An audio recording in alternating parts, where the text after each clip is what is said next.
Hey guys! Bow, bow, bow, bow. Welcome to the Pretty Positive Podcast. It is your host, Ronnie. As you know, this is episode 13, and it's my favorite number, so I had to go ahead and make a good one for you guys to tune into. Before I even get started on the title and everything that it's going to, of course, consist of, please follow me on all my social media platforms. They are linked in my bio. If you like this, please, like it. Subscribe. And they're not supposed to know you're here. Like, share, comment, and subscribe. All right. Welcome to episode 13. And this episode is called Pretty Co-Parenting, where we're going to talk about, co-parenting. And I have a special guest because I can't do this co-parenting thing alone. And it is my child's father. What's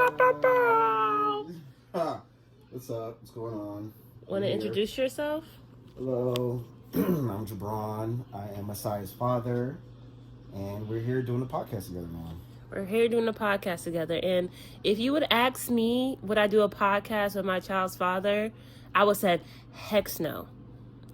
At least back then. But there's been growth in our co-parenting, and we're now, I feel like, in a good place where we can sit in this, room and have a conversation and be adults about our experiences and our rights and our wrongs when it came to getting to such a healthy co-parent situation, and how it's about Messiah first and everything else last. So I have a few questions for you.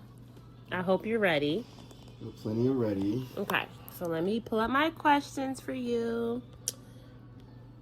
All right, so the first question I have, what is something you've learned about co-parenting that you didn't expect? What did I learn about co-parenting that I did not expect? I learned that even though we can have our separate lives, there's still going to be unity between us about Messiah.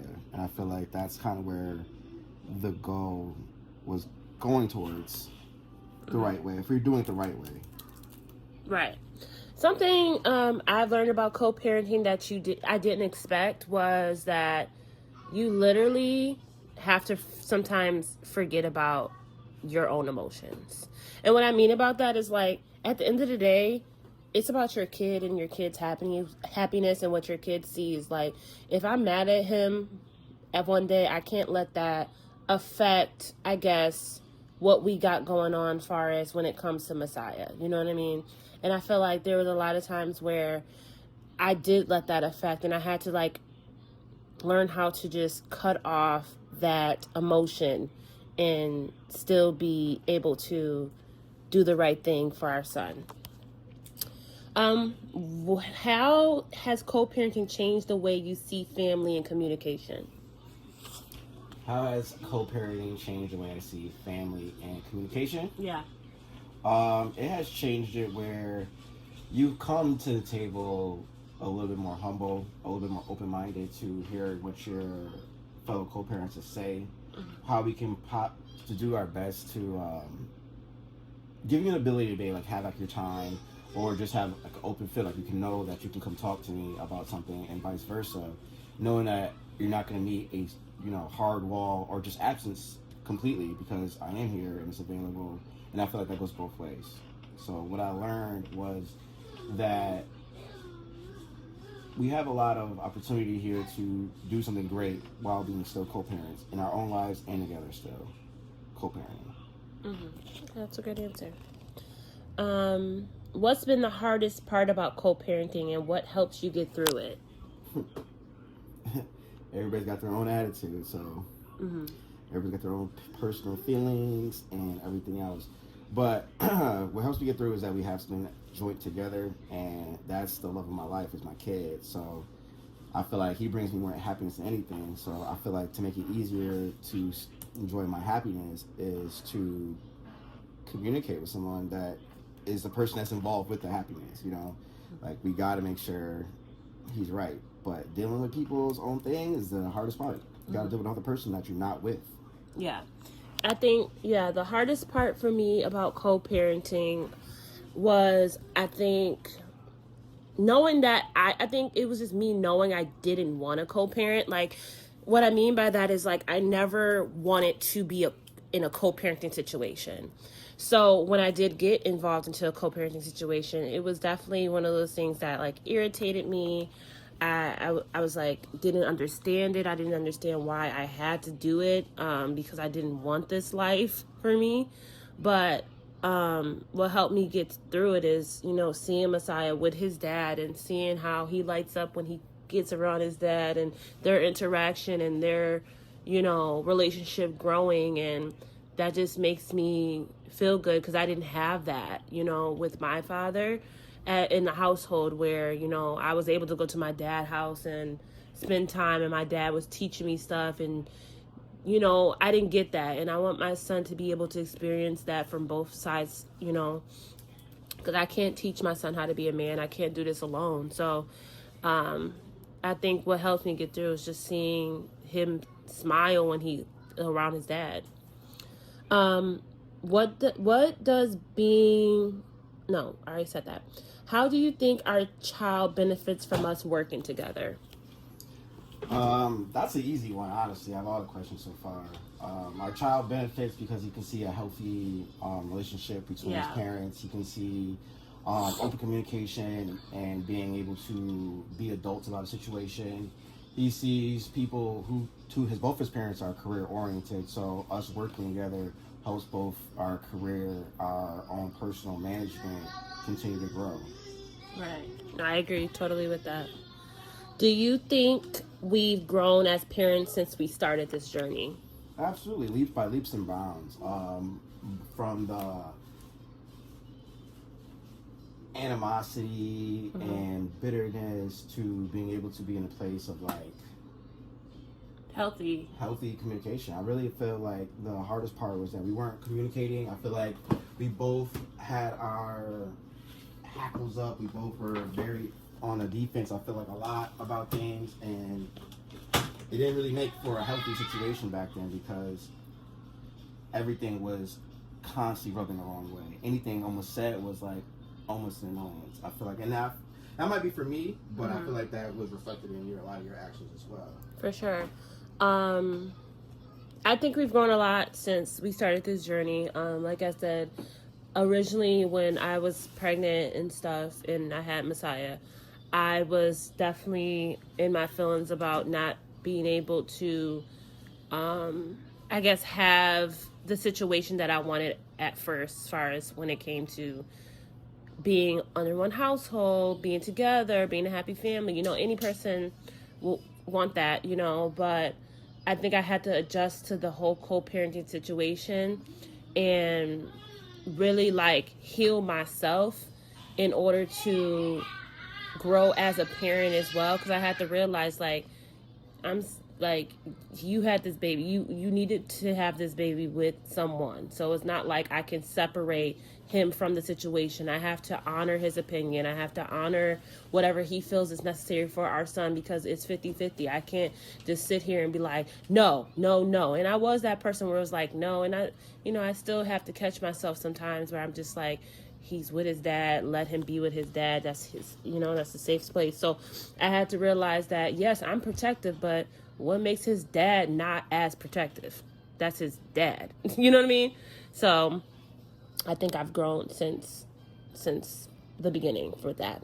What's one thing you appreciate about how I parent? One thing I appreciate about how you parent? Yeah. I mean, you manage his clothes. Appreciate that. Yeah. If you need something, you will say it. For sure. I'm always sending him screenshots like, Messiah needs this. He needs this. He's like, why he need that? Why he need that? Why you gonna get that coat? I mean, that's not just his clothes management. I would say his overall management. Like, you do well. Yeah. I think one thing I appreciate how you parent is Stop putting my son in timeout. Oh my God. I think one thing I do appreciate would be more of like on the educational side of things. I feel like you have been, and I see it when I'm here, just observing how he interacts with his dad when it comes to an educational type of situation. I don't know if I'm saying this right. Like, it's very teaching. I can tell that he looks at you and mimics things you do, like, and it's helping him advance far as his mind and what he's learning, his speech, which, you know, we've been having some ups and downs with because he, of course, is 2 and we're trying to get some words out of him. But I feel like he talks a lot with his dad, and I see a lot of things that now he's taking home from his dad that is definitely incredible to see. So I think it's the educational portion for me. Okay. What's something you wish we could do better together for our kid? What's something that we could do better together for our kid? Have more money so we can go on more trips, I guess. But yeah. So otherwise, I feel like we're doing pretty good. I feel like, I mean, our schedules are pretty tight. Yeah. But we could probably have a little bit more flexibility than that for ourselves. But that's still an effect of having our personal happiness, separate personal happinesses, on track. So, and that helps our kid because you'll see your parent thriving instead of, you know, being depressed or down and out or just lacking motivation. So I feel, I don't know, we're on the right track. Yeah, I think so too. How do you handle moments when we don't see eye to eye? I'll talk to you later. Yeah, he will say that right away. I'll talk to you later. It's just straight up, I'll talk to you later. And I'd be like, what does that mean? Dismissed. Yeah. I think with me, hi boo boo. I think with me, how I handle moments when we don't see eye to eye, I just let it be for a second. Like, I won't respond. I'll go silent. And just try to think of my response instead of jumping and saying what I want to say at the moment. Because I used to be that jumper where it was like something pissing me off, I'm saying it automatically. But sometimes Escalator? Yeah. So I was like, let me just keep myself quiet for a second. What's a proud moment that stands out to you? Proud parent moment that stands out to you? Just recently, probably. Just talked to him on the phone, called him on video chat, and he turned around with his own violation. It was like, I love you. And that caught me right out there. And I was drinking. I had in tears. Yeah. But yeah, it's all of them. Every little achievement he has, he is the proud moments. Like him watching him walk, to run, to jump. Now watch him talk gradually. Yeah. A proud parent moment for me is, I would say any of the times that where he's speaking. I think one of the most proudest is when he went up the stairs. I knew he was going to say that. When he went up the stairs by himself. The first video. Yes. Really popped up on my phone. Oh my God. I was amazed. Like, I'm like, you really a grown man though. Like, you really a grown man going up these, and he holds like the railings and stuff. I was like, oh my God, you was a grown man. So I think that was probably one of my proudest moments besides him walking, which was really cute. But the stairs was kind of cute, huh? He got that pretty quick. Yeah, he did. What advice would you give to other parents trying to co-parent peaceably? What advice would I give other parents to co-parent peacefully? Give them their space. Give them their time. Give them their energy. Give them their flowers. Y'all got your separate lives. So there is a level of, that. Just give them their time, I say. That would be a very... I want to change that answer. Go ahead. I don't want to change it altogether, but the biggest piece of advice I would give is very easily is having our both on the same goal, to the same end goal about your kid. So in that train of thinking, you will always be focused together. I think advice I would give other parents trying to co-parent peacefully, allow that parent to be a parent. Amen. Allow that parent to be a parent, no matter how you feel about it. Like, if dad wants to take boo-boo out to get ice cream with his new girlfriend or something, let that man just be with his kid. Long as you know your your baby is protected and in a good space, you got to understand that some things just don't matter at a certain point. Like, we can be very protective as women of who our child is around, but one thing you got to realize, especially if you have somebody that is a good father or, that's going to protect their kid, they're never going to put their kid in harm's way or never have their kid around someone that they don't feel like could be, I guess, trusted in a way. So you got to let a father be a father, regardless how you feel about it. When that baby gets dropped off, that is his protection. You got to let go. You can't be smothering. And I was a smotherer for sure. I know that. But you have to let a parent be a parent. It's a 50-50 situation. Okay. How do you balance personal life, parenting, and communication with your partner? Co-parent, excuse me. Life. Yeah, balance your personal life and parenting and communication with your co-parent. I mean, up until like a few, I guess we went through phases, right? For sure. We went through where we were cool, we were able to communicate by Messiah, then we were to a phase where we didn't communicate at all. Yeah, we just dropped them off. It literally was transactional. That's all. So where it is now is that you're my friend. I was very healthy. We were really close at one point in time. So I would definitely say that closeness and that love, I would say, makes it easier when we're on good terms to just be able to be chill. Like, if we had a child out of love and we've gone through all the song and dance of how we were mistreating each other, I think now we should be able to be at a stage where we could just talk and be honest, transparent, and truthful to each other about what we want to share in our own personal lives. And you do have a confidant here and a person that you can trust and talk to. So, and I feel the same way. Yeah, I like that answer.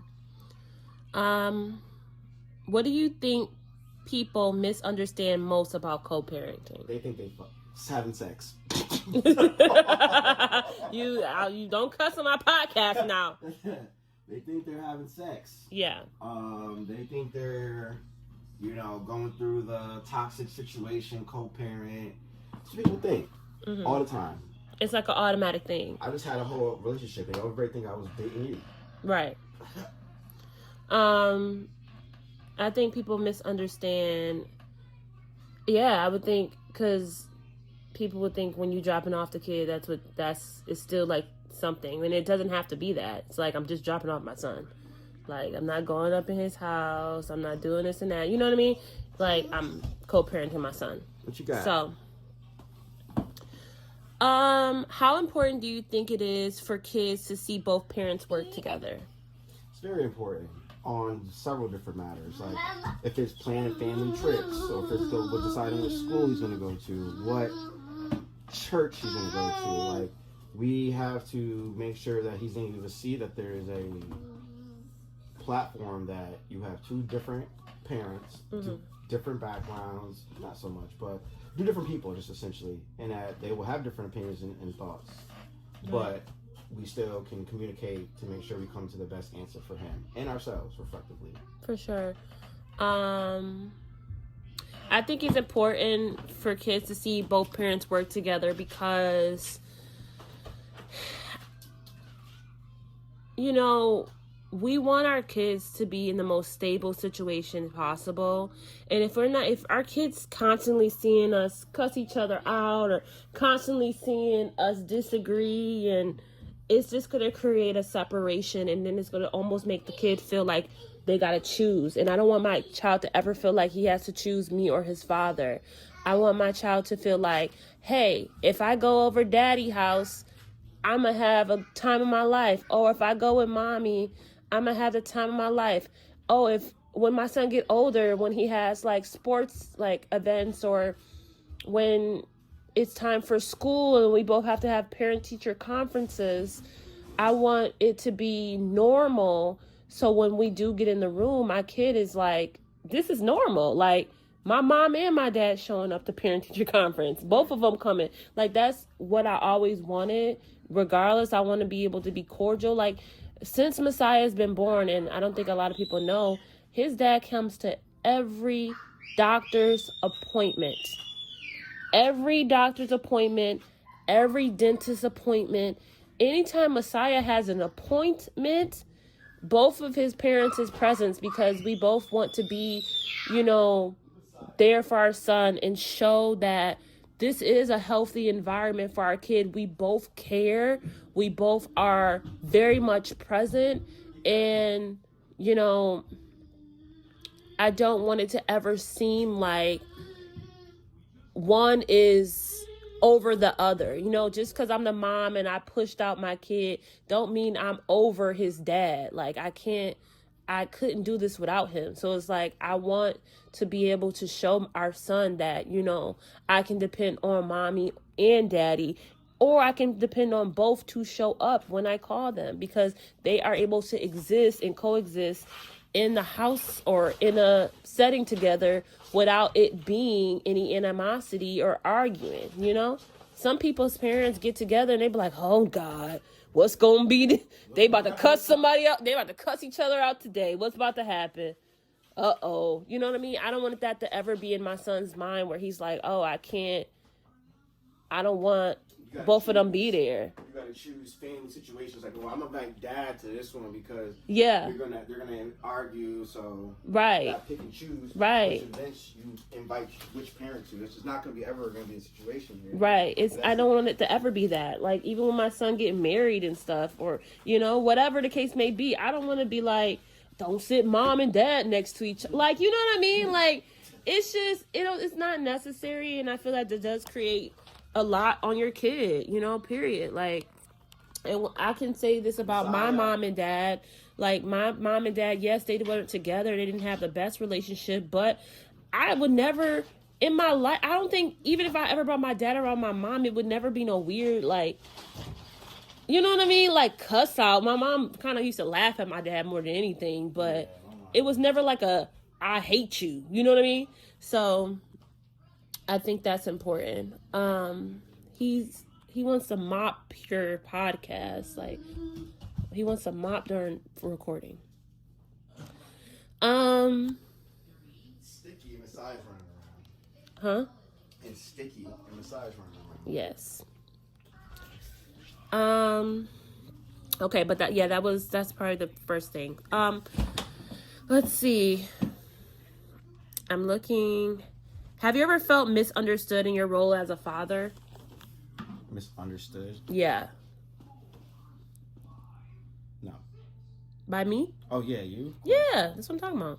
I mean, you explained that pretty well about how you were trying to micro-parent over here at the same time. Yeah. Micromanage parent at the same time. So, since we got over that platform, I think it's been all right. Yeah. I think, I felt misunderstood as a mother at a point where I felt like, because let's just face it, mothers do a lot. Most of our times is with our babies, and I felt like when I did need my personal time, it was being misunderstood that I needed my personal time. Now it's different because we have a set schedule, but I felt like I didn't get enough time in certain frames, especially when Messiah was little. And I feel like that was misunderstood a lot on his father's part, because he's like, what do you mean? Come here. You know what I mean? How do you deal with guilt or pressure as a parent? Guilt or pressure as a parent? I don't have a lot of guilt about... Is there something in there? Yes. Please. You want some lemonade? Yeah? Okay, I guess I'll answer. I deal with guilt and pressure. I feel very, okay, so I feel guilty in some ways when I don't get to Good. spend as much time with my son one-on-one than I want to. Like, and what I mean by that is like when I work and stuff. Like, I have a great flexible job. I think I said this in several podcasts where I can work. I work from the office, and I come home, and I work the rest of my damn time at home. But I think when I get home and I'm working the rest of my time at home, I kind of feel guilty when my son's looking at me trying to hand me a toy, and I'm like, I gotta work. So I think that's just my little guilt, just myself little guilt. But Messiah gets plenty of time from all of us. But there is times where I feel a little guilty and pressured. Okay, so I would say I'm probably the opposite then, because where I feel like sometimes I don't spend enough time with him, and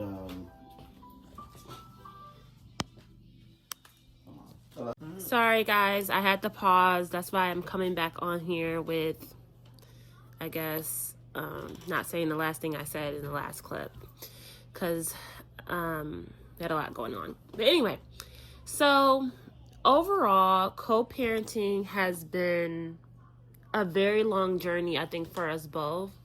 And I do feel like it is possible to healthy co-parent with the right, understanding of each other and being able to respect one another. What would you say? The ending, closing of we're not going back? We're not going to recap? I mean, you want to recap? Sure, that's part of what we do. Go ahead. I guess. So, I mean, overall, I feel like it's been a journey. It will always be a journey. And as long as you know you're on that journey with another person for your child, it makes it a little bit better. Like I said earlier, when you're focusing on the goal of your child's health, growth, and maturity, it makes a lot of things not so important. You see the bigger picture, you see the fine details, and you know that personally you're going the right direction as well. So that is just all wraps up into a nice bow and gift to yourself and your child, of have a partner that also has the same type of attributes and going in the same direction personally, as well as going in the same direction for our child. Right. And I think just our ultimate goal as parents is just, we want our kid to be happy. We want our kid to live a happy life and Messiah, be able to get the best of both worlds and grow up knowing that he has support from both sides of the fence. You know what I mean? And both are present constantly in his life. And I think that's mainly important. And we are both of our goals is to make sure we're doing the best thing for our child, regardless of how we feel about each other, or regardless of what we have been through as, a couple, as co-parenting, whatever the case may be. We have separated that, and the common denominator now is what can we do to make sure our son has the best life that he can possibly can and becomes a great human, a nice mannered young black man, because it's already hard in this world for black men, and creating a solid foundation where we can make sure Messiah is doing everything to the best of his ability. And we have to lead as an example, you know what I mean? We're still in our 30s. We're still learning this parenting thing. I know I am. I'm not perfect. There's still some days I wake up and I'm like, I got a kid? What? You know what I mean? But every day is a learning lesson, and co-parenting has really helped me learn a lot about myself and what I'm able to tolerate, my emotions, and just making sure I can be the best mommy I can be and letting my child have the full experience without trying to block him out from his father, because every kid needs a father. I don't care what nobody say, your child needs a father. He does. You cannot do this alone. And I know it's possible to think you can, but it's not. No. Being a parent takes two people. Even if, whatever the case may be, you know what I mean? It just takes two people, and I think it's truly important to have an understanding with whoever you are co-parenting with, that we in this together to make sure we make the best experience for this human that we made together, Little person. This little person. You want to say something? No, he doesn't want to say nothing. But anyway, thank you guys so much for listening to episode 13, Pretty Co-Parenting. Thank you so much for allowing us to have these conversations. And, you know, it's not easy. It took a while to get here. And I want to thank Jabron for being very patient and understanding when it came to what I was going through in the beginning of co-parenting and just rocking it out as a dad and, you know, still learning and building and growing together. What's your closing statement? Anything you gotta say? Thank y'all. Thank y'all. That's it. Bye, guys.